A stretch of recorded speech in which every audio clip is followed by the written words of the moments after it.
بسم اللہ الرحمن الرحیم۔ نماز کے متعلق چند مسائل آپ نے سماعت کیے اور دیگر فرائض کے بارے میں بھی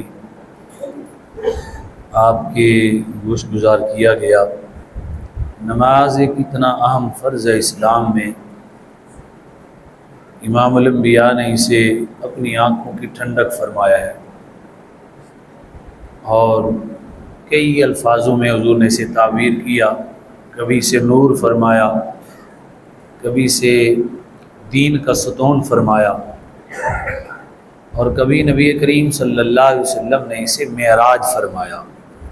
انسان کی ترقی کا راز، عروج کا راز نماز میں ہے، وہ جسمانی ہو، وہ روحانی ہو، وہ عائلی ہو، وہ معاشی ہو یا معاشرتی ہو۔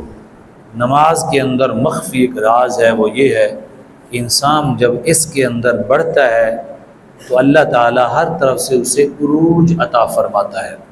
یعنی نماز کے اندر ترقی کرنی چاہیے۔ یعنی کل ہمیں 1 مہینہ، 2 مہینے، 6 مہینے، سال پہلے ہم نماز کسی اور طرح سے پڑھتے تھے، سوچیں آتی تھی، نماز کی سمجھ نہیں تھی، تو نماز کو سمجھ کے پڑھنے کی کوشش کرنی چاہیے۔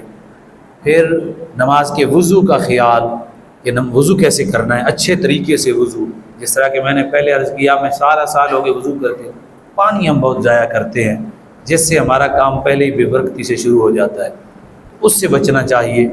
آپ اندازہ لگائیں، حیران ہو جائیں گے، آپ نل کو آہستہ کھول دیں، تھوڑا تھوڑا پانی آتا رہے، اتنا زبردست آپ کا وضو ہوگا، کوئی جگہ خشکی نہیں رہے گی۔ انسان بڑے ہی جو ہے نا وہ سنجیدگی کے ساتھ اور احتیاط کے ساتھ ہاتھ گھماتا ہے، اور پانی جب تیز چل رہا ہو تو جلدی جلدی سے اپنا پاؤں نیچے سے گزارتا ہے۔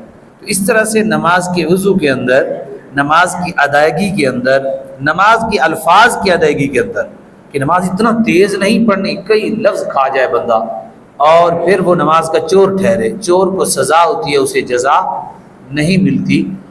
میں صرف اس جملے پہ اختتام کرتا ہوں۔ نبی کریم صلی اللہ علیہ وسلم نے ایک شخص کو نماز پڑھتے دیکھا، پڑھ کے اس نے سلام دیا، حضور نے فرمایا قم فصلی فإنک لم تصلی، فرمایا کھڑے ہو جا، نماز پڑھو، تمہاری نماز نہیں ہوئی۔